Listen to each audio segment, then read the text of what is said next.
Hello, friends. I'm back with my friend Matthew Namee, whom you likely remember from our conversation about the American Orthodox clergy shortage. Today, we're going to be talking about the Orthodox convert surge, but this time, instead of my gathering of anecdotes and commentary thereon, we're going to talk hard numbers. So, Matthew, welcome back. Thank you, Father. It's good to be back. So Matthew Namee is the executive director of the Orthodox Studies Institute at St. Constantine College, and you can find out more about that at orthodoxstudies.org. He's also the editor-in-chief of orthodoxhistory.org. The OSI website is filling up with all kinds of fascinating stuff that you can only get there, such as, and I'm looking forward to this myself, actually, the upcoming course on the Book of Enoch with Father Stephen DeYoung, which you can get to at orthodoxstudies.org/courses. And of course, I'll include that in a link in the information on today's video. So our discussion today is going to be about one of those offerings at the OSI website, and that's a study of converts from 2013 to 2023. So this is a whole decade's worth of information. So Matthew, tell us about the study. What exactly are the parameters and its methodology? What are its limitations? What is it covering? So it's covering adult converts, and we what we did was we worked with 20 parishes in different places around the country, pretty much evenly distributed amongst Antiochian, Greek, OCA, and Roque. Okay. So 20 parishes. And what we did is had in those parishes, it was usually the priest, but there would be a clergyman who had been there the entire time, the entire 10-year period, Hmm. 10, 11-year period, who we then asked to go through the metrical records, the baptismal records of the parish. And we recorded data on every adult convert to Orthodoxy during that period of time. 100% of the adult converts were from that period were included in the study. Yeah, so I And then, imagine probably a yeah, lot of people in hearing it's just 20 parishes might say, well, I mean, how representative is that really? sure, yeah. And it kind of isn't. I mean, the truth is, these are not like 20 randomly selected parishes. They're 20 parishes that are the kind of parishes that I would ask to be part of a study that have had some priest stability, right? Some stability usually of clergy. So I don't think that it's not a random sample of parishes, Yeah. which is one of the weaknesses of the study. One of the strengths of the study, though, is that we have all of the convert data. So while there's selection bias on the parish side, there's not selection bias in terms of which converts from the parish are being recorded. It's Yeah. 100% of them. I mean, I was a parish priest for 13 years, and getting parish priests to get on the phone for hours and like go through all of this kind of data is pretty hard, actually. It's difficult just to get this kind of information. And frankly, the metrical books in all parishes are not necessarily that great. Like if you were to just randomly seize them all right now, a lot of them are going to be out of date. Some will be kind of spotty. There's some I'm aware of. I remember hearing about one parish where literally the priest had not written down anything for years. So all of that information is just sort of lost. So yeah, so there's advantages and disadvantages to this approach. I think the biggest advantage is the sort of the density of the information, like how much you're getting and the level of detail and so forth. So yeah, it's clearly not overall representative, but these are some interesting indicators, I think is the All right, way and, that I and would. I would add, like, if we want to do things like compare male and female or different age demographics or these kinds of things, right, and see, like, learn from that. There, we've controlled for the parish, right? So maybe these parishes have better outcomes overall, maybe theoretically, than Yeah. the average randomly selected parish, right? But within the parish, if you're comparing, say, male and female converts, you've controlled for the parish. So, there are drawbacks, but there are also benefits. The completeness and density, as you said, of the data is kind of one of the big Yeah. benefits. And they're pretty spread out geographically, is that right? Fairly spread out geographically. Yeah, I mean, there are certain little pockets where we got, multiple priests in the same city giving us data, Yeah. but we tried to get as much breadth as we could. I will say this is like, 1.0 kind of version of this kind of approach. I plan to do more and build on this and do better in the future, but I think this is a really good start. It actually gives us something we can hang our hat on Yeah. a little bit. Yeah. And aren't there some other surveys that are either about converts or looking at convert data? I mean, how does this compare to that? So the most one that people would probably be most familiar with is, I believe it was last year, the OCA. It wasn't the OCA itself, it was like a diocese of the OCA, I believe, or some ministry of a diocese that conducted an online survey of Orthodox converts that got shared around a lot online. And it had something like 700 or so converts that responded to that survey. And ours has about 1,100 converts, a little over 1,100. So it's a little bit larger. But the problem with that one is it was an online survey. So an Yeah. online survey gets shared widely, kind of goes viral in certain, pieces of the kind of internet Orthodox world. You're going to have massive selection bias in terms of like who saw that survey. There was no mechanism to prevent someone from taking the survey multiple times. There were all kinds of quality control issues with that data that we don't have with ours. I mean, the big benefit of ours is we know that, who these people are. We know where we're getting the data from. We know it's solid. Yeah. And it's analyzing whole parishes, not the Mhm. people who happen to be online and happen to have seen, the survey come across their screen, right? Like Right. we know, for instance, even when you do contact an entire parish, right? Like you send an email out and you know that it goes out to say 300 email addresses. Only a minority of people even open that email. And then a lesser minority click on anything that's in it. Mhm. Like there are tools that you can use to determine this kind of thing. So it's going to be the high engagement, high attention people who self-select, which is what an online survey tends to be. Whereas the 1,100 people you looked at, you didn't talk to those 1,100 people. You talked to the books that were there. You Right. kept. And the parish priest, usually it Yeah, was, yeah, exactly. exactly. So I know that there was another study by Alexei Krindach, which wasn't a convert study, but it tracked some convert related things, and that had a Right. methodology, kind of like what I just described, right? Like get a bunch of parishes Yes. to email all their people, and then the people who click on it are the ones who are responding. So probably a lot more representative than a kind of online poll that just gets around, but certainly less representative than anything that sort of is analyzing everybody in the parish. And you're also with all of that, you're not going to capture people who disengaged, who either abandoned the Orthodox faith or have kind of disengaged from church life. Those people are never going to be captured in those kinds of surveys. Yeah. And one of the things we wanted to do, one of our primary objectives was to actually capture that data to understand who are the people that are disengaging, that are leaving, at what rate, right? I mean, we use a different term than retention rate, which we could talk about, but I mean, basically, what's the retention rate? How good are we or bad are we? And are there groups that are higher risk or lower risk or what Yeah. of leaving, of disengaging? You don't get any of that from kind of survey, an email blast to the parishes or an online survey. So Yeah, because those those are people some of the probably things.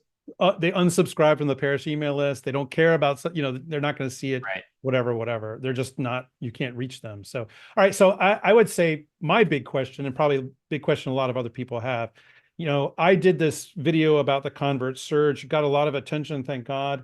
But it was based on anecdotal information. Like I put out on my Facebook page a request for people to say, if you're seeing a surge in your parish, let me know. And I got hundreds of responses, right? Now, I didn't analyze them scientifically. Probably there were multiple people responding from the same parish in many cases, I bet. But it was certainly enough to say, okay, there's something going on, you know? So the question I have, since you're looking at what, 10 or 11 years of data, has there been some recent surge? Is that real? Absolutely, that's real. And in terms of when people were received, the surge comes in 2022-23. Okay. So it's, if you compare, there's pretty much a sort of stable number of converts every year, adult converts every year, until we get to 2022. at which point it spikes. So when you compare the 2022-23 data to the data from the prior years, then what we end up with is about a 43% increase in adult converts in recent years. Now, a couple of caveats on that. First of all, the 2023 data was collected during 2023, so there may be people. Now, it was after Pascha, so after the big rush of receptions, but there may have been some people that didn't come in that came in later, so it might be a little low. It might actually be closer to 50% increase. This also doesn't include catechumens and inquirers. We're only talking about people who actually were received into the church. So, those people that were received in 2022, a lot of them started inquiring into Orthodoxy in 2020 and 2021. So during COVID times, maybe they became catechumens in 21, but they were received in 22. And so there's a little bit of a lag. So the surge that people started to feel back in like 2021, that surge we all felt, didn't result in an increase in receptions into Orthodoxy until actually 2022. Yeah, because they had just showed up. And most priests are not going to say, welcome, would you like to be chrismated next week? Although I know someone that happened to many years ago, actually. Usually not advisable. Yeah, and this is a friend of mine, actually. This was back in the late 90s. And she said to the priest, are there classes or something I should be taking first? My friend had to do classes. And he's like, oh, yeah, okay. But yeah, so the other question I would have, though, related to that is it just making up for the fact, like, was there a dip in 2020? And is this just making up for that? Like, is it really just a backlog of conversions? There was a dip in 2020, but even when you account for that dip, you're still seeing this large increase. So if you, there was a dip, there was a slight bump to kind of account for some of that dip in 2021. And then 2022, a very, very large increase that basically continued into 23. So I don't think we can just say, well, it was making up for the 2020 dip. Yeah. Okay, so the other thing that seems to be, this is being anecdotally said by a lot of people, is that the surge is overwhelmingly a bunch of young men. So is that true based on the data set that you're looking at? I mean, it depends on what you mean by true. So the spoken like a true statistician. I'm also a lawyer,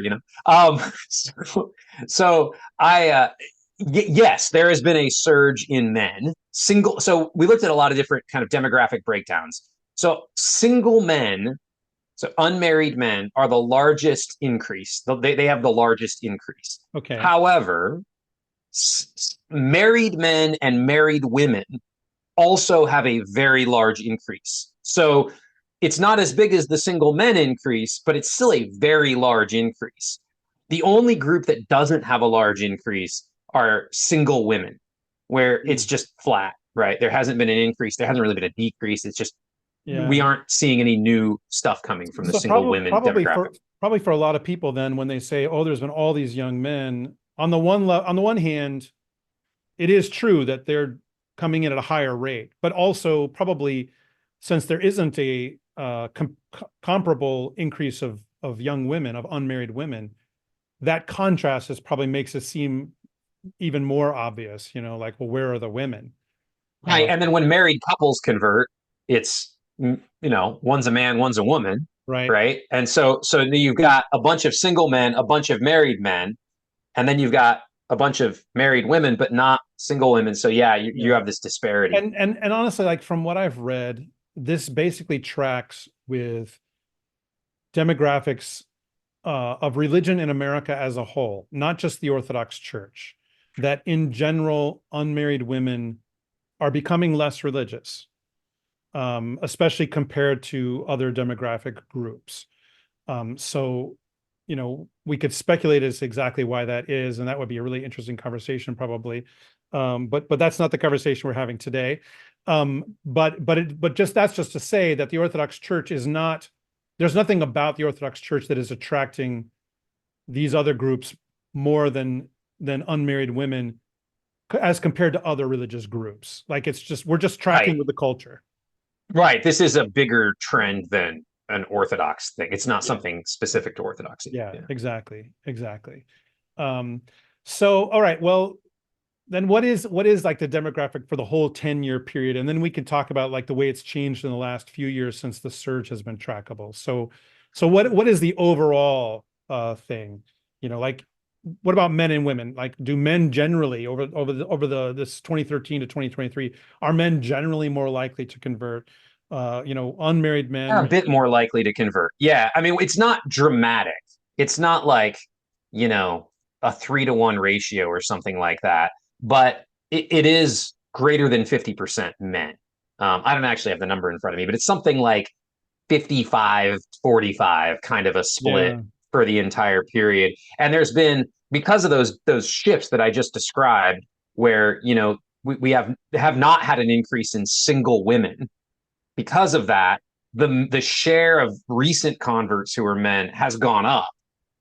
It's not as dramatic as people probably maybe think it is, but it Yeah. has gone up. Yeah. And probably in some places it's different than in others, right? So Absolutely. the And, anecdotal and I would evidence is add going to to vary. this, I would also add, we're not talking about catechumens and inquirers either. We're talking about people who are received. So when people are feeling a surge, a lot of times that's also like the new young man who showed up at our church last week, or the group of men, right? There's all these young guys at our church. Some of them are going to convert to Orthodoxy. But again, we don't have data yet. We don't yet, I should say, maybe. We don't have data on, well, do the young men who show up have a lower rate of conversion Yeah. than other demographics? That very well could be the case. I don't have that data. Yeah. So it may be that the perceived overrepresentation of young men is real, but it hasn't actually resulted in a massive amount of baptisms and chrismations, Yeah. because it may be, I'm speculating, that those groups are less likely to stick with it all the way through. But again, pure speculation. Yeah. Because there's a difference between measuring commitment, which is what going through conversion means. At least you're committed until that point, and measuring who's showing up, and especially if the parish is large enough, a lot of people may not even know who's Orthodox and who's not, you Right. know? So what are the differences like in terms of age? I mean, I've read, for instance, that on average within American culture in general, most people who switch religions do so when they're under 40. That is generally true, that most converts of whatever kind, whether they consider themselves converts or like I'm just going to a different kind of church now, however you think of that, most people who convert are younger anyways. And that's the case here. I mean, so 62% of the converts in this study were under the age of 40 when they converted. Yeah. So totally tracking. And is that No, changing recently? no statistically significant changes. Yeah. But again, with the caveat that I don't have data on inquirers and so forth. So it, Right. it may be that, there's something else, but nothing statistically significant. Yeah, yeah, yeah. What about like previous religious background? Are the same kind of people showing up over time, or are we seeing? Yes.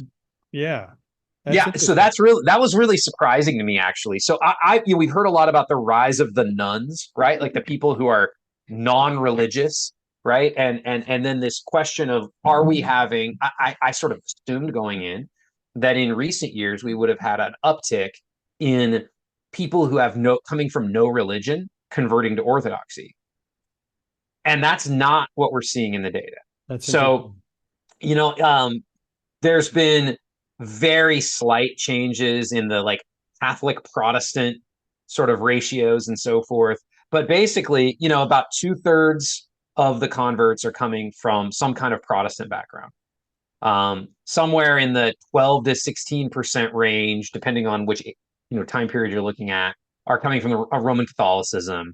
Around 11 or 12% are coming from some type of non-Christian background. So not having a religion, atheism, agnosticism, Islam, Mormonism, right? These kinds of things. At least for the parishes I'm looking at in this study, we didn't see any change in the Yeah. breakdowns. And probably one of the big difficulties with that is you ask the question, okay, what was this person's prior religious background? You could have 5 people say I was Presbyterian, and that can mean a bunch of different things. Not just in terms of the kinds of Presbyterian that are out there, right? Like PCUSA and PCA are two very different animals, although that P stands for Presbyterian in both cases, right? Um, but someone might say that if they were baptized Presbyterian as a child and haven't really gone to church since then. There's plenty of people who were baptized Orthodox who would say, I'm Orthodox, but they haven't been to church in 20 something years, right? It might also mean I was raised this, but kind of left when I was an adult. It could also mean I was just on the consistory at that church right before I left, or I sang in the choir and I was teaching Sunday school. Like there's a whole range of stuff there, and I mean, so it's interesting to ask the question of what exactly does that mean, but like the study doesn't capture those ranges. It just says what was the background. Well, and in some cases, you're going. I mean, the priest didn't record it, so he's going from memory. And in Yeah. some cases, so he's just like, oh, that person converted from such and such from memory. Like, oh, they were an evangelical before they came to Orthodoxy. Now, if that person that the priest remembers being an evangelical was baptized Catholic as a baby and then became evangelical later, that priest may have said, "Oh, they're evangelical, so they're recorded as a Protestant convert in our study," Yeah. right? But I had other priests. I remember another priest in the study, an OCA priest, who he would meticulously record whether they had been baptized in a heterodox confession, right? So if he had that same person who was baptized Catholic as a baby and then became an evangelical, he would record them as a Catholic, not Yeah. an evangelical, not a Protestant. So there's a lot of noise in the data, such that I'm hesitant to draw like big conclusions from it Yeah. Yeah. in that regard. It's just hard to know because, like, especially if you're asking for a baptismal certificate in order to do a chrismation, which is a policy that a number of jurisdictions have, Yes. and you're looking at a baptismal certificate, and that might well represent something very different from what that person was just doing. I mean, I remember a number of years ago, I chrismated a family, uh, of 2 parents, 2 children, and they had 4 different baptismal certificates.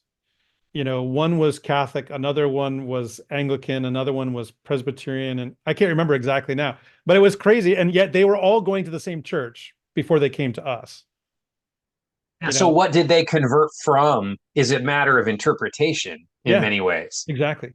Exactly. Yeah. So I think we get that particular part of the data. We have to take it with a grain of salt. Yeah, it's hard. It's hard to suss that out because what constitutes religious identity is a very complicated question. What about like reasons that people convert? What are generally the reasons people are giving, and has that changed over time? Yeah, so it's mostly 60% had some kind of theological reason for conversion. So, I mean, that could, say they read their way into Orthodoxy, that kind of thing. Yeah. There were some that we just didn't know. 12% converted to get married. They converted for a prospective spouse. So if someone converted to get married, we recorded that as a conversion for marriage. Yeah. But then there were other cases where someone converted because of friend or family, that was already Orthodox. So that was another category. So people converting for kind of familial reasons, if you kind of add it all up, I think I'm just doing the math in my head, like 19%, basically. And if you add up, theological and spiritual kind of reasons, that works out to about almost exactly 2/3. So you have not, so those are the two big ones, and then the rest are kind of other or unknown reasons. Yeah. So, okay, I know, this is a big controversial question, and we're not going to get into the controversy. We'll leave that for other people to discuss. But nonetheless, there's some data that has shown up in terms of exactly how people are brought into the church, right? And the two main methods being baptism and chrismation together, or just chrismation. And of course, these are based on policies of bishops and of course the ways that priests apply those policies and all that kind of stuff. But there's also, of course, there is the method of profession of faith, right? Giving a profession of faith. And all of these, it should be mentioned, all of these are prescribed by the canons of the ecumenical councils for in particular situations that are just being discussed in those councils. Again, we're not going to go through an analysis of all of that, but Right. none of those methods are in themselves illegitimate within the Orthodox tradition. So these are all methods that exist. Baptism, chrismation together, chrismation only, and then also profession of faith, being brought in. So, yeah. So what are the numbers there? Like, and has there been Yeah. some kind of shift over time? This was one of the most surprising things that we found, is that there has been a major shift from toward baptisms and away from chrismation only.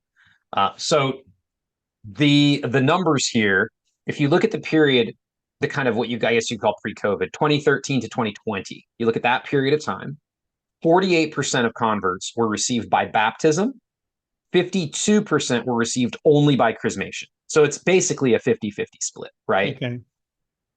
In the last 3 years of the study, 2021, 22, 23, okay, 69% were received through baptism, 31% through chrismation only. So it goes from a 50-50 split to more than 2/3. So it's more like a 70-30 split, right? 50-50 Yeah. goes to 70-30. So it's a huge shift toward baptisms. So this raised all kinds of interesting questions that I Yeah. was investigating and trying to kind of like, where is this coming from? Is this some kind of one, or it's 20 parishes, right? So you could have a few parishes messing with the data. Let's try to figure out what's going on. So Yeah. this was And, one of the and, and, great mysteries. and we should say, when you say messing with the data, you don't mean people trying to cheat the study. You mean that No, no, that parish is an unrepresentative. outlier. Yeah, Yes, if there exactly. was some parish that was sort of an outlier. So that was the question. Like, what's driving this? Where is this coming from? So I started to investigate, and you have been privy to my, as I'm investigating, discoveries. So the first thing that I said earlier is we have not seen an increase in non-Christians coming into Orthodoxy as a percentage. They are not. There aren't like a disproportionate number of non-Christians coming in now that would explain, oh, well, they had to be baptized, because of Yeah. they weren't already in some Christian faith. Although, although, I'll just add, I think, a wrinkle to that, Okay. which is, and this may be just anecdotal, but at least the anecdote proves that this exists. Um, People raised in Christian churches who had not been baptized in that church, Very, very and true. had never been Yes. baptized. And there are some, obviously, like, okay, your mainline Protestants, Lutherans, Presbyterians, Episcopalians, um, UCC, like these people are all, it's normal that they're getting baptized as babies. Okay. But then you've got a whole swath of evangelicalism, kind of low church Protestantism, Baptists, various kinds of Pentecostals, whatever, however you want to count those people, that all practice something called believers baptism, which means that you have to be older. You're not getting baptized as a baby because you can't make a profession of faith as a baby. Like the baby's not going to say, I believe, right? Usually it's like around 7 years old or whatever. Once you introduce that delay, that means that some proportion of your population is never going to go through that for various kinds of reasons.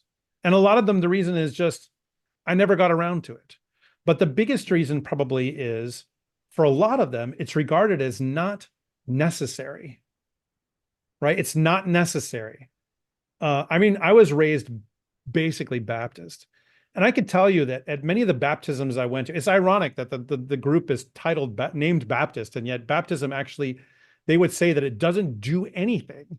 And indeed, many of the baptisms I went to, the preacher explicitly said, now this doesn't do anything.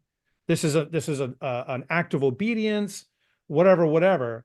And so I would say that at least a significant wrinkle to add to all of this is, just because someone says that they're a Christian doesn't mean they've been baptized. Fair point. and they may Right. very well, very sincerely mean, I'm a Christian. And from the group that they're coming from, that's the fact that they've never been baptized, not a problem. And like there's some like Salvation Army, they don't do baptisms at all. Like it's not what they do. They simply never do them. So But that's at least my counter to this, let me something to counter add this in. though. Yeah, I yeah, agree with you. However, the increase, the shift from baptism, from chrismations to baptisms was not gradual. It was mm, sudden. yeah, And I yeah, don't think that you could explain a sudden shift by what you're describing, which yeah, is more of a gradual trend, right? right, That's taking place over maybe decades. yeah, So that would be my one counter to that. yeah, So let's dig into this a little bit. Okay. So yeah, let's dig into what's going on here. So first of all, one question is, uh, are we seeing a change in the demographics of the people coming in all of a sudden in 2021 to 23? And the yeah. answer is no. Basically, it has not changed. The breakdowns haven't So changed. it seems that Uh, what's happening then is the same people are now being treated differently. it seems like it. So let me break that down. Uh, Protestants received by baptism in the first 8 years of the study, 45%. In the last 3 years of the study, 69.5%. It's almost 70%. So it went from 45% to 70%. Roman Catholics, now this is a smaller number, so there's going to be more noise in the data in terms of like your error bars are bigger. I don't want to draw too many conclusions, but their percentage went from 26.5% to 38.4% baptisms. Okay. So more people who are converting from Roman Catholicism are now being baptized compared to before. That's interesting. Then I looked, okay, what about the what if this is just like the most rigorous parishes that are driving this, right? So there were Yeah, 4 parishes in the study that were overwhelmingly baptizing people, right? That their default was baptisms. And they had a baptism rate, you could say, right, of in the earlier years of the study, the first 8 years, 88%. 88% of their converts would receive via baptism. In the back part of the study, the last few years of the study, it went up from 88% to 97%. So yeah. they're almost not chrismating anyone at Yeah, this so point, that's right? interesting because like especially when you're talking about I don't, I don't know that I would describe them as rigorous, but in any event, we could just say baptism prone. I don't know. Right, More right. likely to baptize, yeah. More But it's likely like, to baptize. yeah, Yeah. exactly. For whatever reason, for whatever reason. Yes. Yes. Maybe it's a policy from the bishop. That's Absolutely. entirely possible and probably somewhat likely, right? Well, in Um, ROCOR for sure, ROCOR the norm is baptism yeah, in yeah, yeah, ROCOR, and that's been a policy for several decades now. yeah, yeah. And so when you're looking at a parish that's simply more likely to baptize converts anyway, and then the rate goes up even more, suggests like what is the change? It's probably not a change in the mentality of the priest, in any like, okay, this is what we're doing before, and now I'm changing to this, because they already were way above everybody else, right? And we know it's probably not a change in the kinds of people who are coming, Right. right? So I think there may be, I'm not saying this is the only thing, but something that might contribute to this uh, is a kind of a almost trivial but interesting thing that did change right around that same time, which is it was much harder to get paperwork for everything in life. Yes. And 2021 is when we see this shift happen. yeah, and frankly, paperwork is a huge factor in whether someone is baptized or chrismated for many jurisdictions. Not all. Yes. Some are just like baptize them all, let God sort them out, whatever, however they want to, think of it. But can you get a baptismal certificate? Right? There's all kinds of reasons why you may not be able to get one. I know a lot of converts I talked to from that period.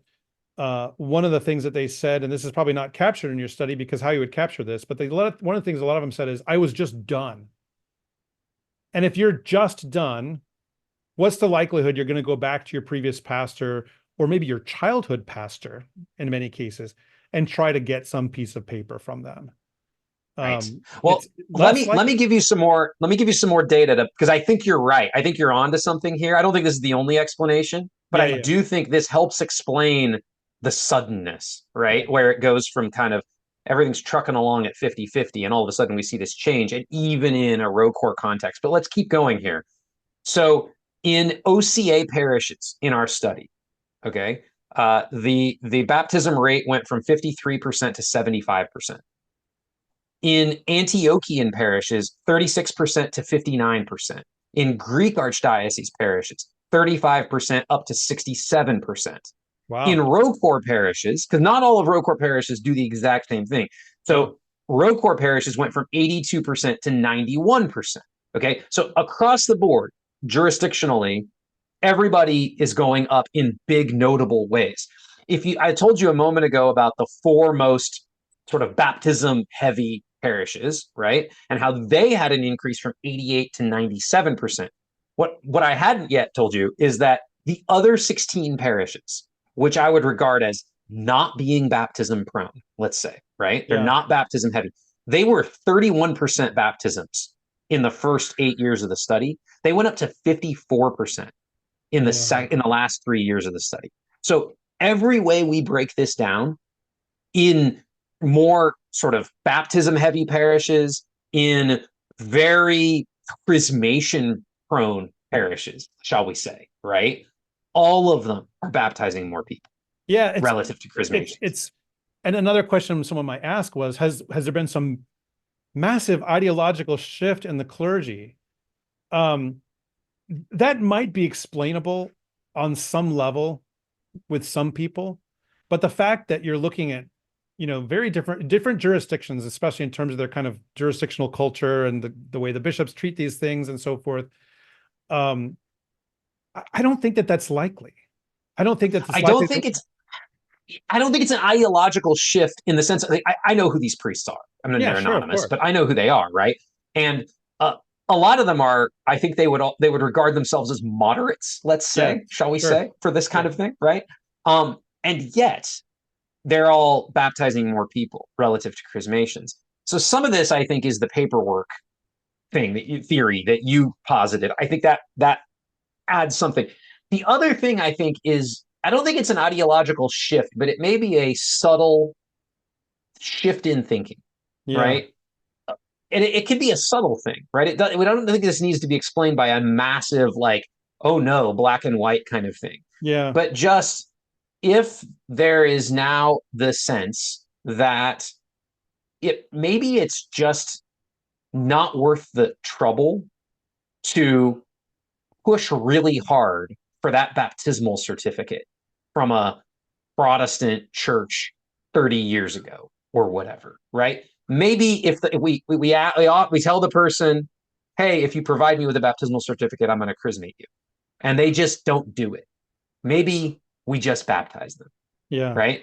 yeah, There's less incentive maybe to hound the person, and there's less incentive on the convert side. Maybe, again, I'm speculating wildly here, but yeah. there may be less incentive on the convert side to go through all of the rigmarole of trying to get that documentation, when they could just say, look, I know I had some baptism, I don't have a record of it, can we just do a baptism in the Orthodox Church? And the priest may say, yeah, fine, that's fine, what's the harm, right?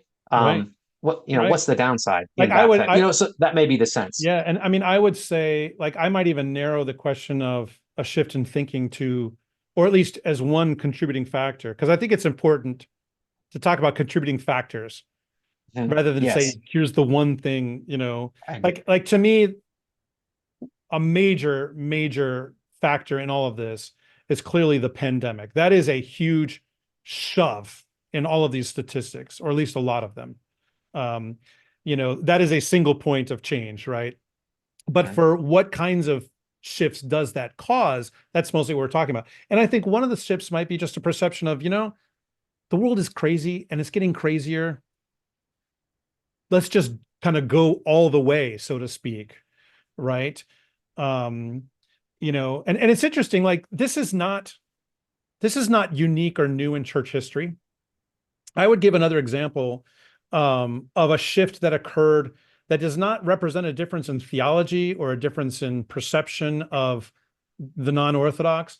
And that is, at various points in church history, um, whether the churches in Greece or the churches in Russia chose to chrismate or baptize and chrismate converts often depended on what the geopolitical relationship with the countries that were represented by those other religions was. Absolutely. Like Yes. it had less to do with the theology of that other religion and more to do with how do we feel about those people on the other side of that, military front. In In many the Greek world, I mean, I do church history. In the 18th century, when the ecumenical patriarchate for a period of time shifted from chrismating Roman Catholic converts to baptizing them, part of what was driving that was this push among Roman Catholics to poach Orthodox Christians yeah, and bring them into Roman Catholicism. And so there was this kind of reaction to that, saying, "No, okay, we're at war here."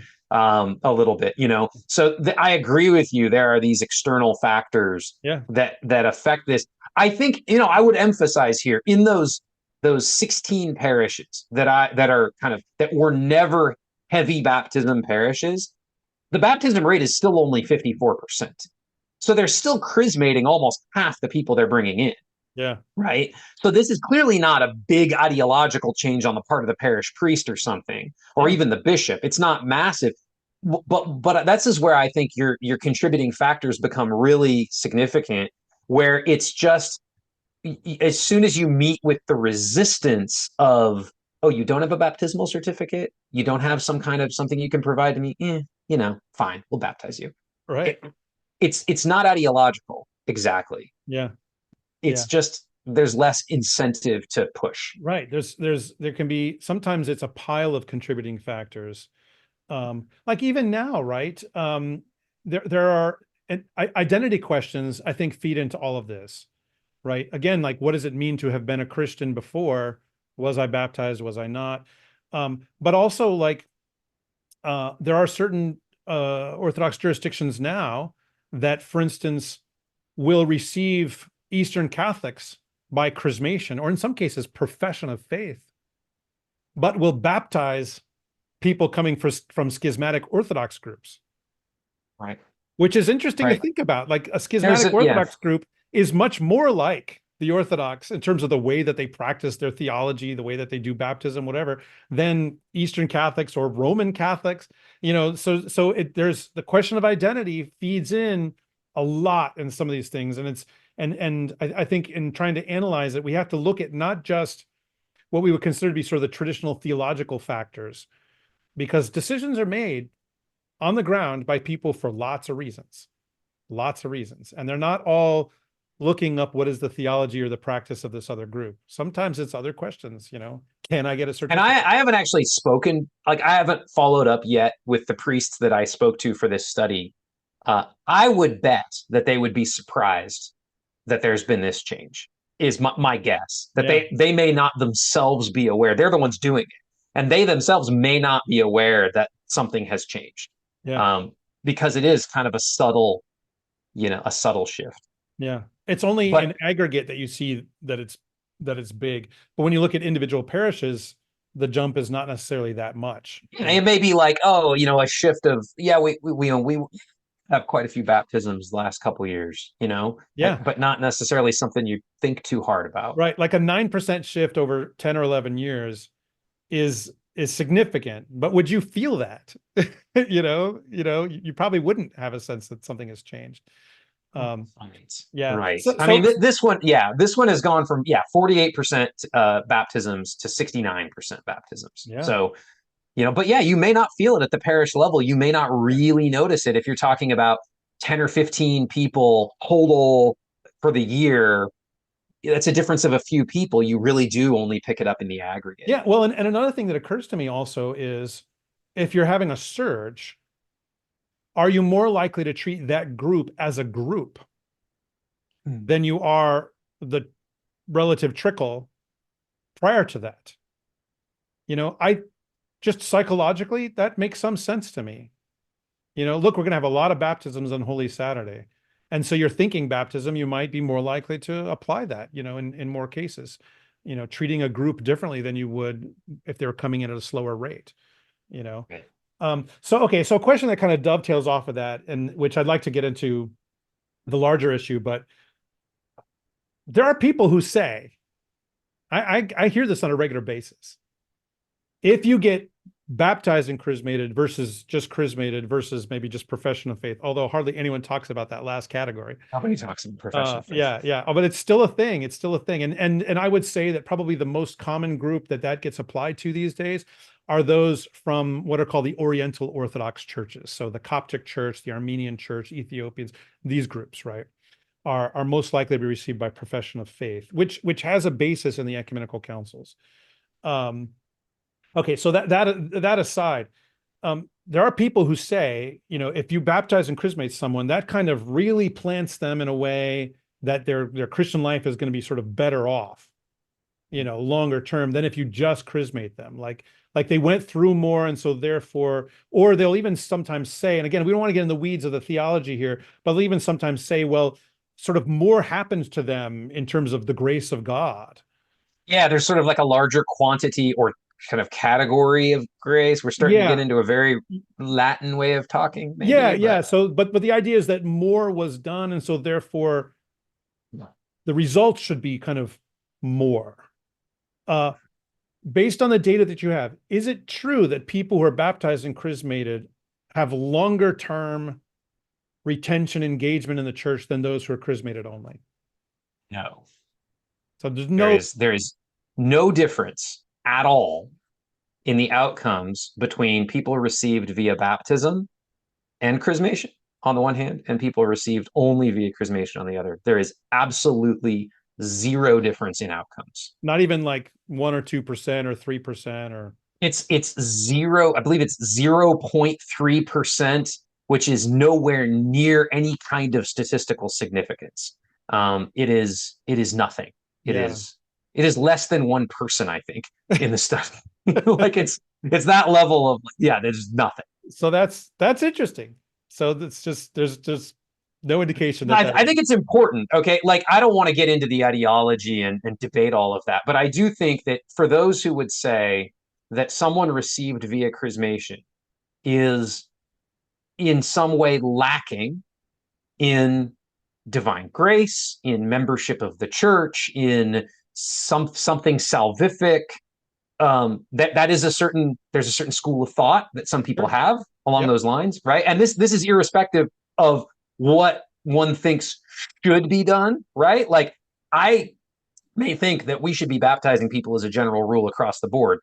That's different than saying those who are received by chrismation are worse off. Right? There's like a different. You need to make Yeah. that distinction. But those who would say those who receive by chrismation are worse off.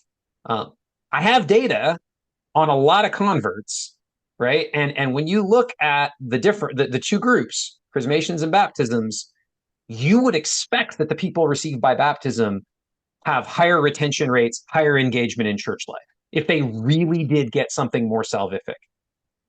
That would seem to right. And if the fact that they don't suggests that God is, I mean, it feels weird to like apply statistics to divine grace, and it feels really weird. But the numbers we have suggest that God is not distinguishing in his bestowal of grace between these two categories of converts, that God is treating them equally, as best I can tell, Yeah. based Or on the numbers. or at least we could say maybe more conservatively, there's not something that we can measure that shows this. And like it's not, Yes. for instance, it's not that church attendance is the end all be all of Christian life. It's not. But someone who faithfully comes to church is definitely doing something that someone who does not faithfully come to church is doing, is not doing, whatever. And yes, is it possible to faithfully come to church and faithfully participate in all these things in a hypocritical way? It is possible. But I can tell you, at least from my own years of experience doing pastoral ministry, I don't think I've met anybody who did that. And here's the reason why. Why would, especially in the 21st century here in 2024, why would anyone bother with that? Like, they're not going to suffer social ramifications from it. There might be family problems or whatever, maybe. But the pressure to be a hypocrite in church is really low these days. You know, for the average person. Maybe for clergy, it's much higher, right? Because we have jobs and we've income and whatever. For clergy, the pressure to be a hypocrite is much higher, right? You could lose your livelihood. But for the average person, it's really low. And so I think that measuring something like church attendance, which is I think is the number one important measurable statistic in terms of engagement, faithfulness, whatever, I think that's a pretty good thing to measure, you Well, know? let me describe what we did here Yeah. because Yeah. we would talk about engagement a little bit, and I want to sort of explain what we meant by engagement. So, we asked the priests in the study that were giving us data for each one of their adult converts in their parish over the entire period. We asked them, where are they now?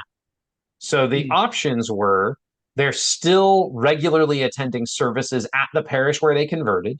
Okay. They're still actively Orthodox, regular attendees, but at a different parish. They're inactive, but they show up at an Orthodox church now and then, but not regularly.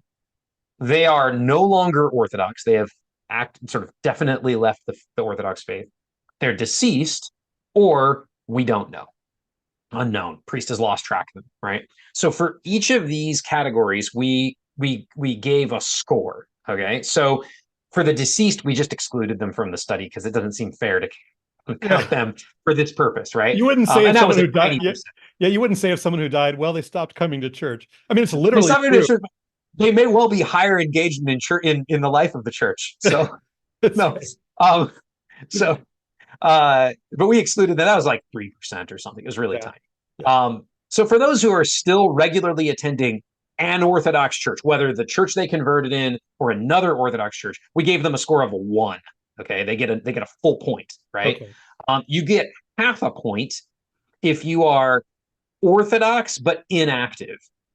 I counted that as half a point. Seemed Okay. fair. They haven't disavowed Orthodoxy, but they're not like active in the life of the church. Half a point. For people whose status is unknown, I gave them a 0.25, right? A quarter point. Okay. The So idea being, maybe, you know, some of those people are still Orthodox. We don't know what percentage, right? right. The fact that the priest has lost track of someone who converted in the last decade, and he's the priest usually, not always, usually it's the priest who would receive them, not great for kind of the prospects of that for that person, but still, give them a quarter point. Yeah. And then 0 for individuals who we know are no longer Orthodox. Obviously, they count as a 0. So you take all those scores, you apply them, you divide them by the total number of converts minus the dead people, and you get an engagement score. Thought that this was better than a quote unquote retention rate. The idea being like retention rate suggests you're either retained or you're not retained. Yeah. And what we wanted was something that recognized, okay, someone who shows up faithfully every week is different than someone who they show up every, once a quarter, but they're not active in the life of the church. Like that is a different outcome, and we need Yeah. to keep track of that and Yeah. record that. Yeah. So we have this engagement score. So the engagement score, I was fairly shocked at how high the engagement scores were. Yeah. Because As you, yeah, I was gonna say, I mean, one of the things that people often say, you see this on social media a lot, like, oh, we're getting a lot of converts, but they're leaving at just the same rate. You know, yes, you get that, the sense that conversion hasn't made any real difference effectively. yes, exactly. Yeah, and anecdotally, I can think of, oh gosh, I remember crops of converts where a whole bunch of them left the Orthodox faith, right? Yeah. So Yeah. sort of we think about these things. So what's the data on this? But what is the retention? Well, I mean the engagement rate. The engagement rate, as you might imagine, changes over time, right? So someone who converted in the last couple of years, the engagement rate is 97%, Yeah. which I mean, obviously they Right. converted really recently. They haven't had much time to leave, right? Right. Right. Um, as you go back further in time, into the year of conversion, the engagement rate as trends downward. So if we do a rolling 3-year average, what we end up with is people who converted in the last couple of years, 97%. People who converted during the period of 2019 to 2021, 86.7%. So it goes down from 97 to like 87. So we lose a chunk of people Yeah. that during the, and then from there it goes down to 81%. and then down to the last group is 74%. So 74% engagement for the people who converted in the 2013 to 15 period. So basically 10-year converts have about a 74% engagement rate. So when I was doing the comparison of engagement for the people baptized versus chrismated, we excluded the recent people from the data, and we looked only at people who had been Orthodox for at least, I believe it was 4 or 5 years, Mm, because we didn't want to, those recent people kind of they haven't had much time to leave. yeah. So Yeah. but yeah, so the engagement, I mean, I was kind of expecting things to be worse than they are. Uh, Definitely it goes down as you go further back in time, right? Because there's more time for people to leave. What we don't know, because we don't have data going even further back, is does it kind of flatten out, right? Mm, Does it kind of level off at some point? I would think that it probably would. yeah. Is it someone who converted in 2016 is more likely to be here than someone who converted in 2013? Would the same be true if we said someone who converted in 2002 versus 1999? I Yeah. imagine that that's a flatter curve. Yeah. If people stick around for a certain period of time, do we basically have them for life? That's Is essentially presumably. the question that seems to be relevant. Well, we don't have the data for that. So, Yeah, yeah, we just yeah. don't. So, but yeah, so you're saying that once you exclude the recent people, which I think it's important to exclude those recent people in terms of asking the question of baptism versus chrismation and engagement, because again, recent people are all still here, right? So it's not going to make much of a difference. But the ones that have had several years for it to set in, like, do I still want to be here? Is this still my church? Am I still an Orthodox Christian? Well, and have they hit some kind of crisis point? Because marriages, that people's, there's certain years where there's a higher risk of a marriage breaking down, Oh yeah, right? yeah, The people talk about the 7-year itch or whatever, right? So yeah, is there, it's the same concept here, yeah, yeah. right? Like People are, the rate of divorce within the first few years is something, and then it's interesting. Like the 20-year, or it's either a 20 or 25-year point. There's another little jump, that's the empty nest period, right? The kids are all moved away, and husband and wife look at each other and say, "Do I know you?" Kind of thing. So yeah, I think that in church life, I think that's true. There's a point at which it sets in, and then what do you do? Like there's another sort of stage, right?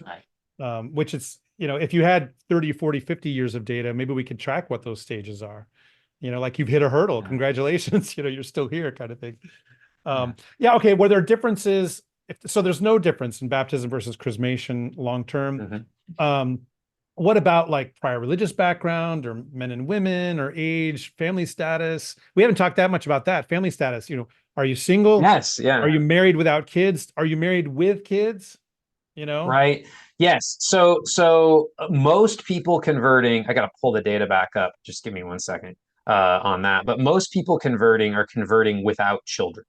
So Okay. 40 for the whole study, for the whole sample, 44% were single. 29.5% were married but did not have minor children, Okay. which means they either were sort of a young married couple with no kids, or they were an older married couple that had adult kids, but they didn't have minor kids. They didn't And bring their then kids with them, in other words. exactly Yeah. 26.8%, so 27% converted with their children, Hmm. people converting with their children. So family conversions. Yeah. So the vast majority are converting without children. Yeah. So what about long-term engagement rates in those groups? Yeah. So if we look at it by gender, there's no difference. Men and women, same engagement over time. Interesting. That is, to me, is a very interesting thing to note. That men Yes, and women stick it out at basically the same rates. that is correct. Yes, men and women, there's no statistically significant difference. They're the same. Engagement by former religion. Well, so in former religion, there's not a statistically significant difference in engagement between the different groups in terms of like the actual numbers in our study, because we try to be responsible about statistical significance and not asserting more than we actually can. People who came from no religion, their engagement rate was about 66%. People who came from Protestantism or Roman Catholicism, engagement rate was in the low 80s. So you could look at that and say, well, hey, someone coming from another Christian background is more likely to stick around and be engaged than someone coming from no religion. The problem is that there are big error bars around those numbers because, just sample sizes. Once you break it down that small, you have much smaller numbers of people you're dealing with, and the Yeah. error bars are larger. So we got to be kind of careful not to draw too much from that, right? Yeah. I mean, it's Although at least from these numbers, one could say if you were committed to religion before, you're more likely to be committed to this religion. potentially, Yeah. yes, Yeah. potentially. That is correct. The If we look at age groups, no statistically significant difference between age groups. Hmm. The group that had the lowest engagement, the age bracket that had the lowest engagement was the 18 to 22 range, which was 70%, 69.7%. However, there were so few people in that age group that the error bars are super big, Yeah. such that, again, really hard to jump to any kind of conclusions. There wasn't even a trend in terms of like the people who were, if over 40 didn't do any better than the people who were under 40. It's really no difference, right? Yeah. Again, I'm saying this a lot and I'm going to keep saying it a lot. There's not a lot of differences here. Yeah. Family status, no difference, right? No difference between someone who converted single versus married, married with kids, married without kids, same engagement rates. Hmm. We already talked about baptism versus chrismation. Um, Reason for conversion, right? So like they converted. One of the questions is like people who converted to get married versus people who converted for theological reasons. Yeah. You No might think there would be a difference. big difference there, right? I thought there would be. I actually thought so I've heard different theories. The marriage one, I've heard some people say, oh, married people who convert to get married are going to have higher engagement or like retention, right? People always say retention, but I'm saying engagement. Because, there there's the familial connection. Yeah. But then on the flip side, divorce rates are very high in this country, right? And Yeah. so you might think that well, if divorce rates are close to 50%, then presumably the divorce would drag down the retention of those people, Right. right? Yep.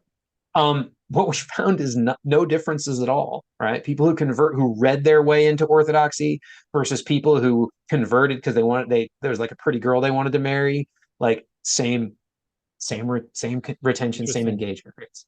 Um, Interesting.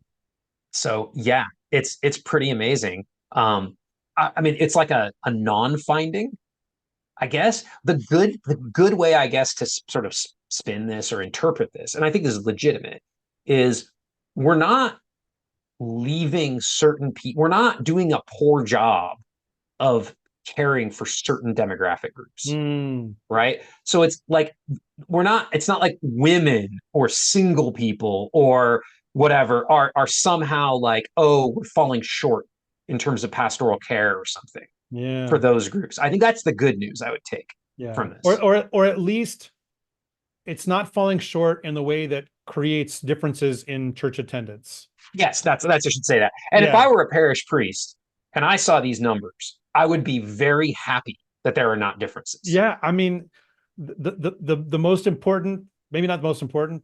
Yeah, it might be the most important. At least the first thing that is on most priests' mind is this person still here? Are they coming back? Because it's not just still here, it's coming back. Because every time someone comes, they made a choice to come back, because it's the easier thing is to stay home. The easier thing is to do something else, right? It is an effort every time. It's an effort every time. And the fact that someone wants to keep coming back means that it's valuable to them. They're receiving something there, that they believe it's worth it for them to be there, that it's they're, as we would say when I was evangelical, they're being fed, you know, um, they want to be there. They want to be there. So, you know, again, that question of how is pastoral ministry being applied, a major indicator is they keep coming back. That means that they are being Yes. pastored. in It's whatever way makes them come back. There's all kinds of reasons people come back, but in whatever way. So yeah. right. One thing I should add here is, I've been treating this whole time when we talk about engagement, treating people as equally kind of engaged, and they are, if they're active in their original parish versus active in the parish in a different parish, right? As long as they're Orthodox and they're actively engaged in church life, that's what we care about. But actually, we have data on both, right? So that was a really Oh, fascinating that's thing interesting. to look at. So if you look at the period, the people from the like 10 years ago, basically, right? The 2013 to 15 range, those people have an engagement rate of 74%, right? So it's that's their engagement rate. But only 35% of them are still active in the parish where they converted. Oh, wow. So it's not that they're like not engaged. I mean, 74% is not bad, right? But they are, a lot of them have moved. A Yeah. lot of them are members of a different parish. Yeah. Yeah. So, Which can mean a lot of things. It could mean they relocated and so they had to find a new parish. They yes. moved to a different city or whatever. It could mean, like, if you live in a place like what I live, it means you picked one of the other 8 parishes, in the area to go somewhere else. Um, what is there a difference in engagement rate of the people who moved? Like, did moving create a disruption of engagement? So I don't have enough data on this to draw conclusions. I Hmm. do know that we don't have enough in terms of sample size of the different categories for me Okay. to like give you numbers. But I will tell you anecdotally, when I would ask the priest, why did this person leave or that person leave the Orthodox faith? The ones who actually left the Orthodox faith, what happened to them? Oh, A lot of times moving was a huge factor. yeah. Sometimes it was like an ideological thing. They got angry about pandemic policies. They got disillusioned. Pandemic policies on either direction, by the way. Um, you know, Yes. Oh, they yeah. got they got disillusioned. I will say, like, so my final year of pastoring was 2020. That was my last Pascha as the pastor, was 2020. It's a And rough one.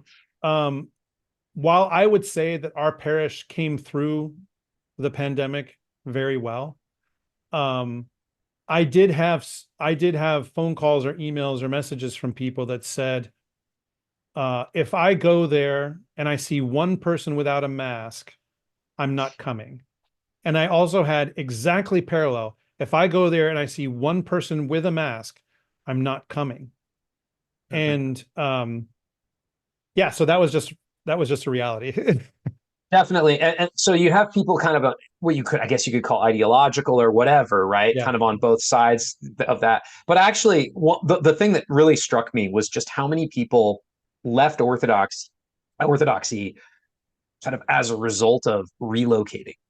They Yeah. move to a new city and they no longer are near an Orthodox church, or they don't know the priest at the new church or whatever, right? And so they just disengage from church Yeah. life.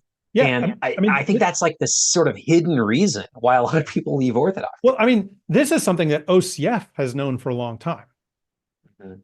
right? Like, what is the stereotype? Well, there's a reason that there's a stereotype that when a young person goes off to college for the first time, that is the most sort of dangerous moment in their life in terms of whether they're going to continue to be in church. And what's happening? They're moving off into another location, another city. Their parents are no longer waking them up in the morning and saying, "Let's go to church." You know, um, yeah. I mean, when you move, right, when you relocate to another place, you have to remake a lot of your habits, right? The things that you do weekly, the things that you do daily, right? It's an opportunity to become a new person. And in a lot of cases, the new person that people become is no longer an Orthodox Christian.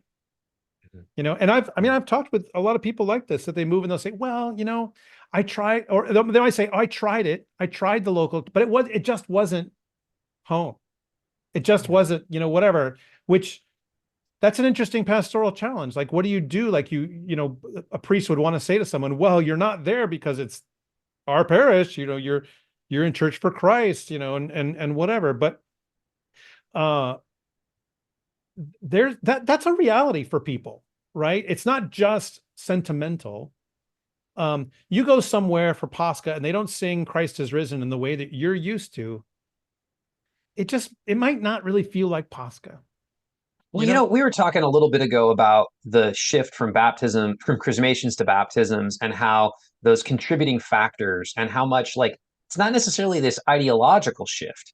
Yeah. It's these sort of more subtle contributing factors. I think that's the case here too. Again, now I'm speculating because I don't have hard data on this, but somebody who moves to a new city, who now getting to the parish, the drive is a different drive, right? Yeah. You don't know the people, so it's a little bit socially awkward. Maybe the service times are a little different. There's some unfamiliarity, all kinds of little subtle things that can add up to, over time, just disengaging from church life and eventually just being like, yeah, I was Orthodox, but not anymore. Yeah. Now, the good news, I guess, I mean, again, my prior in my mind was that things were worse than they are. Engagement rates are still pretty good for people who converted 10 years ago. They're still 74%. Yeah. And what I find really striking is that it's not quite even numbers, but it's almost as likely that a person is active in the church where they converted versus active in another Orthodox church, right? Like, and I would imagine if we put the numbers back further in time, like we actually could go back further, they actually might even out. And if you think about your own parish, this may, in anecdotally, line up. How many people in your own parish are converts who came from somewhere else, Yeah. right? Probably a lot of that depends on where you live. Like, That's true. do you live in a place where people are moving to for whatever reason? Right. Like, is your area economically growing, for instance? Right. And so you're getting people moving there for work, or, maybe it's a tourist location, maybe people retire there. Like, there's all kinds of reasons.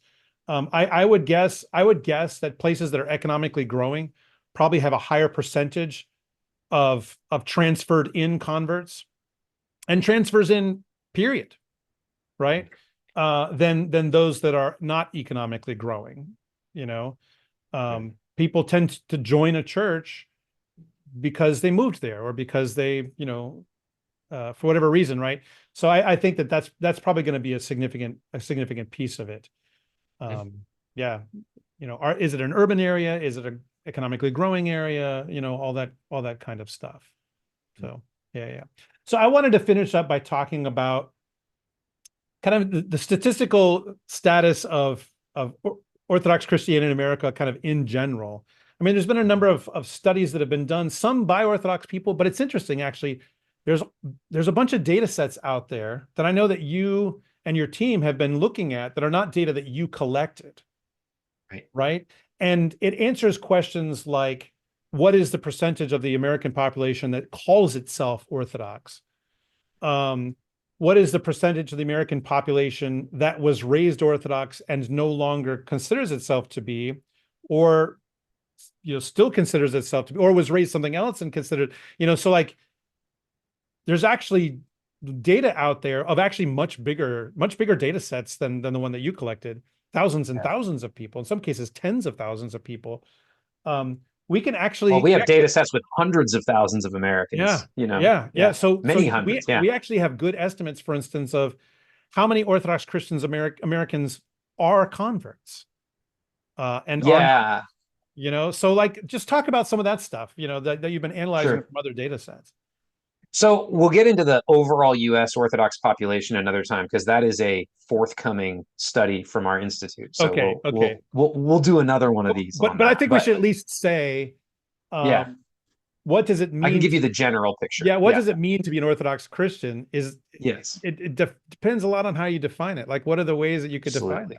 So we may want to revisit this when we start talking about the overall population, but let's just do this now too. Okay. So some people will say, if you look in the Encyclopedia Britannica, it claims that there are 6 million Orthodox people in America. That would be 1 out of every 50. If you look at the, the Alexei Krindach 2020 census that he did of parishes, there are like a little over 600,000 Orthodox Christians. So that's a 10-to-1 difference. What happened? What's going on? Right? Yeah. So here's what's going on. the 6 million number was fabricated in the 1940s by the jurisdictions when they were lobbying the US government for various things during World War II. Hmm. That's what happened. That's where that number comes from. Yeah. And a lot of like Greek American politicians picked up that number. Jurisdictions over time would use it. Sometimes they'd say 5, sometimes 4, sometimes 7, Yeah. but it was always in that range Yeah. because they were trying to puff up the numbers to say, hey, look at all of us. Now, what they probably were basing that on is like, hey, there are this many Greeks in America and this many Serbs in America. And like Yeah. when you aggregate all those numbers, you might get to 6 million, right? Yeah. People who come from quote unquote historically Orthodox lands. But I mean, that's just a made up number. Yeah. That's Well, just and it just, to go into history mode for a second, since you mentioned this stuff from 80 years ago, people might wonder, like, wait, what were they lobbying the American government about in the it's okay. 1940s? Yeah. Because to me, this is an interesting anecdote. Actually, I happen to have researched some of this myself, so I'll just tell you a fun story. Yeah, the big thing they were trying to do is to make it so that clergy would not get drafted. And so what they wanted was some kind of official government recognition of the Orthodox Church. And part of that was saying, look, there's millions of us. But of course, we were divided into all these jurisdictions. And so they had to come up with kind of these aggregate numbers. And it was interesting to me, like there was one figure that I was studying that he was, I think, too old to be drafted. He was an older priest, but he had this son who was right at draft age, right? But his son was a subdeacon. Now, normally we, the Orthodox Church, we would not look at a subdeacon and say, oh, that's a pastor, and let's not, like he shouldn't be drafted or whatever because he's taking care of, a flock, whatever.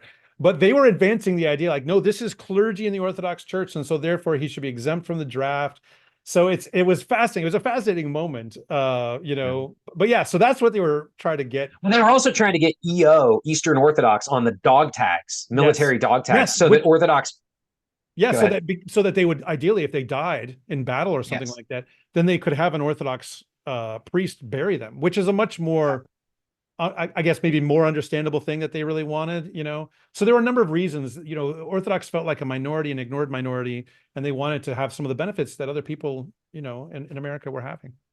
Yeah, and this bled into the 1950s. There was what's known as the fourth major faith movement, where a bunch of Orthodox were lobbying state and federal governments. I mean, they were lobbying all 50 states at one point.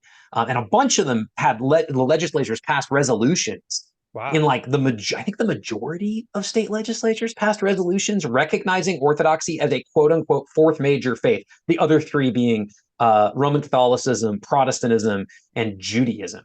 So Orthodoxy was counted as number 4. And the whole idea was we are, I mean, this is coming at a time when Orthodoxy, the immigration stopped at that point. It had been stopped for a long time, since the early 20s.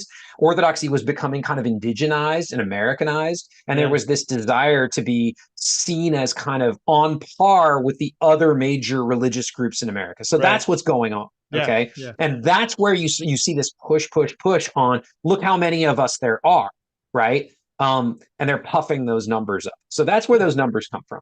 So then you get, look, what about Alexei Krindach? I mean, he's got like minuscule numbers comparatively. So what Alexei did, and he's an old friend of mine. And so we've talked a lot about this over the years, and I don't have his study in front of me. I'm going to paraphrase, but he basically surveyed the priests, the pastors of all of the Orthodox churches in America, and he asked them 2 questions. He asked them one question that was essentially, how many people are associated with your parish? And then he asked a second question, which is, what is your typical Sunday attendance? How many people show up on a typical ordinary Sunday? Okay. So that's a different question than how many people have ever been baptized Orthodox and are in America. Sure. Right. It's a different question than how many people self-identify as Orthodox. Right? They're different kinds of questions. So it's a definitional problem. If you look at surveys of the American population as a whole, right? And this is the best kind of data we can get because it's sort of broadly representative. It's not biased in some particular way. I've got hundreds now of surveys from going back to the 1990s. The Orthodox share of the general adult population of the United States has remained pretty steadily around half a percentage point Huh. going back to the 1990s. There's some evidence that maybe it's gone up a little bit. There's also some counter evidence that maybe it's gone down a little bit. Depends on kind of how you look at it. We're still studying this. I don't want to jump to conclusions because we're in the Yeah. middle of studying this. But basically, it's around half a percentage point, which would put us just shy of 2 million people. You kind of apply that to the overall population. So that's kind of the number if you want to say people who consider themselves to be Orthodox Christians versus people who are associated with a parish versus people who show up regularly at a parish. Yeah. Versus how does a parish define a member? Like, Right. member is defined in a bunch of different ways by different churches.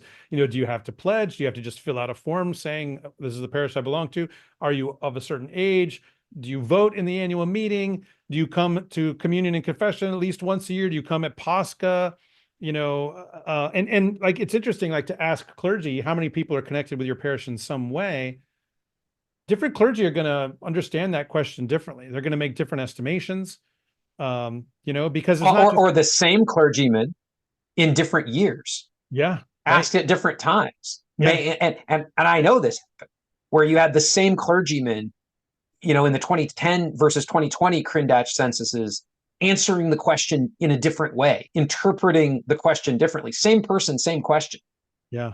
interpreting it differently. Which is So it's just, understandable. It's understandable. Like I said, I mean, I pastored for 13 years. I was doing pastoral ministry for 13 years.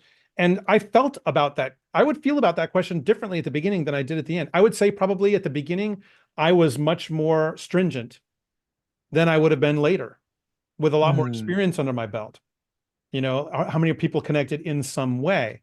Probably initially, I might have just said, well, let's pull out the parish directory, and how many people are coming to church on a regular basis? Those are the ones that are connected, when was the last time we updated this thing, right? Like, much more kind of hard line about these things, I think, initially. And when you have more experience, then you tend to have a broader sense, like, well, these people are connected to the parish. I basically, when I bless their house every year, they invite me in. That's connected, right? So yeah, I mean, I could see why a priest might answer that same question differently 10 years apart. That's a lot of pastoral ministry. Right. So, okay, so some of those big surveys of the US population not only ask what is your current religion, they also ask what religion were you raised in as a child. Hmm. So from there, we can estimate how many people are converts, right? Yeah. So if we take those and we aggregate them, the ones that ask about that, it's about 28% of the US Orthodox population appear to be converts. Now, the data I have on that ends in 2021, so it's before this recent surge. So maybe some things have changed, but up until that point, it's about 28%. And interestingly, if you kind of look at the early 2000s versus the later sort of the 2010s, it's still 28% kind of Interesting. either period. So it's interesting. Yeah. So Yeah. about 28%. Now, whether that's the real number is like 25% or 35%, I don't know. It's somewhere in that neighborhood. About a third. A About a quarter third. to a third, Yeah. probably, roughly. Now, Yeah. here's the interesting thing. So that's the number that self-identify as Orthodox that are converts, right? So 28% of converts, based on the data I have, self-identify as Orthodox. Right. Sorry, forgive me. 28% of self-identified Orthodox are converts. Yep. Sorry. Okay. So then we have other data that on this, looking at it from a different perspective. So you mentioned a while ago, Alexei Crindatch had done a survey back in 2019 where he worked with a number of parishes to push a survey out to their parish mailing lists and their parishioners, right? So a bunch of people took that survey. We have cradle versus convert data on like 1,500 something people from that 2019 survey. 42% of them were converts. Okay. So 28% of self identified Orthodox are converts based on one data set. 42% of the parishioner respondents to Crindatch's 2019 survey are converts. Yeah. So, as you said, people that are more engaged are more likely to take a survey, right? Yeah. Right. That's right. Yeah. And like, Ancient Faith Ministries has been doing surveys of Ancient Faith radio listeners since 2005. right? So Ancient Faith Radio was born in Thanksgiving of 2004 and started doing surveys shortly after that, actually. And I think it's been done like 9 times over the years. And the most recent one is 2021, as far as I recall. We've done different kinds of surveys, right? We're doing more than just those surveys. But the Ancient Faith Radio Listener Survey, I was just looking at the 2005 numbers. So this was a relatively small sample size because Ancient Faith Radio was brand new. One thing that was interesting, they asked the question basically, are you a cradle or convert? Were you raised Orthodox or did you convert to Orthodoxy? And at that time, the number was 75% said that they were converted, right? So it was a huge difference. Does that mean that 75% of Orthodox at that time? No, that means of the people that Ancient Faith Radio is reaching, who then decided to fill out a survey, right? So it's one set, then a subset of that set. And then I looked at the 2021 numbers, and it was something like 58% said that they were converts. That was that we actually asked the question in a more complex way. We gave multiple options, not just cradle or convert. Like there was, I was raised in another religious tradition and now I'm Orthodox. I was raised with no religion and I'm now Orthodox. So those are both convert, questions, convert answers. And it was about 50% that were raised in another religious tradition and now are Orthodox, and then 8% were raised with no religion and are now Orthodox. So it's interesting. It's what is Ancient Faith Radio surveys measuring? And these, by the way, are not published anywhere, folks. I did get permission to share this information. What is it measuring? It's measuring the people who listen to Ancient Faith Radio and are responding to surveys. Right. But yeah, it just kind of shows that high information, high engagement people, and engagement here is not just, do I come to church regularly, but engagement here now is, am I the kind of person that answers surveys? And with the Ancient Faith Radio numbers, am I the kind of person that consumes Orthodox media? That it tends to be convert heavy. That the converts are overrepresented for sure. At a rate, if they're 28% of the overall Orthodox population, then at least with the Ancient Faith Radio numbers, that means that they're doubly represented in the Ancient Faith Radio numbers. That they're well overrepresented, right? So that's all very interesting, and I think there's a lot of work that can be done to try to gather in data from all these kinds of sets and create a much more kind of nuanced picture of who Orthodox Christians in America are. And I mean, to me, honestly, 28%, probably to a lot of people, that would be a bit of a surprise. They'd be like, wait, that many? And then for some people, they're like, oh, that few? That few, yeah. Because you have whole convert parishes that almost everybody's a convert. Yeah. Yeah. But again, what is that number measuring, that 28%? It's measuring people who say that they are Orthodox. So it's not measuring the people who are showing up to church. Probably that's going to be more convert heavy, because it seems that converts tend to be more engaged. They tend to come to church more. They tend to consume Orthodox media more. Now I know of people who consume Orthodox media who do not come to church, who would call themselves Orthodox. And actually, certainly there are people who would consume Orthodox media who are not Orthodox and never have been. That's an interesting bunch, in that regard too. But yeah, I think my big takeaway from this conversation is that a lot of the stereotypes that people have are just not borne out by the data. Some definitely are. The overall impression is correct, right? But or in some cases, it's less correct than we thought.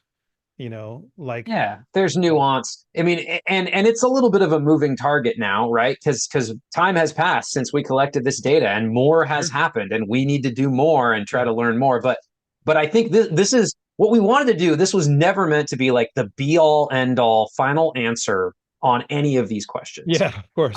The idea was that this opens up a discussion and inquiry into these kinds of issues, so that we can just begin to gain some understanding. We're walking through a fog, right? And we have impressions coming out of that fog, and we need to clear some of that fog so that we have some real something we can actually Yeah. like kind of take hold of. But you know, we got to keep going. So Yeah. we're gonna keep working on it. And the reason why this is all important is decisions are being made by bishops, by clergy in parishes, by parish councils. Uh, those are the decisions we immediately might think about, but also decisions are being made about how people talk to each other on the internet, about how people argue about things. You know, a lot of times people make arguments based on their impressions of things that may be correct, but they may not be correct. Like the great example being, does baptism seem to have a measurable effect versus versus chrismation only? And the answer to that one, as we know, is no, it doesn't. At least based on the measurement that you did. Um, so yeah, this is all fascinating to me. I love statistics. I don't know. I think America is kind of generally a bunch of statistic junkies in general. We love statistics. But of course, as we know, all statistics have limitations, and we talked about that at the very beginning. But there's a lot more work to do. So, okay, so where can people find this study? My understanding is it's being published. There's 3 parts now. It's 3 different sort of summaries that have been published so far. All right, so yeah, there were the studies. We've published it in 3 installments. They're all online now, so you can go download at orthodoxstudies.org, and then you go to our page that has papers and studies, and you can download either all 3 parts all at once, or you can download the individual installments. Do what you want with that. There's other studies and so forth that we're doing, and you can, if you haven't seen the priest shortage study, it's on there as well. Oh yeah. So orthodoxstudies.org is the place to go and get all that. And we will be continuing to gather and mine data on orthodoxy going forward. Yeah, yeah. And because I know a lot of people who listen to me are interested, where can people sign up for that Book of Enoch course from Father Stephen DeYoung? Orthodoxstudies.org/courses. Yeah, go to orthodoxstudies.org/courses. His course starts, it's in October. So Okay. it runs throughout October. It's once a week. Check it out. It's should be great. It'll be a lot of fun. So, all right. Well, Matthew Namee, thank you very much for joining me once again. And I'm sure we'll do this again. Sounds good. Bye.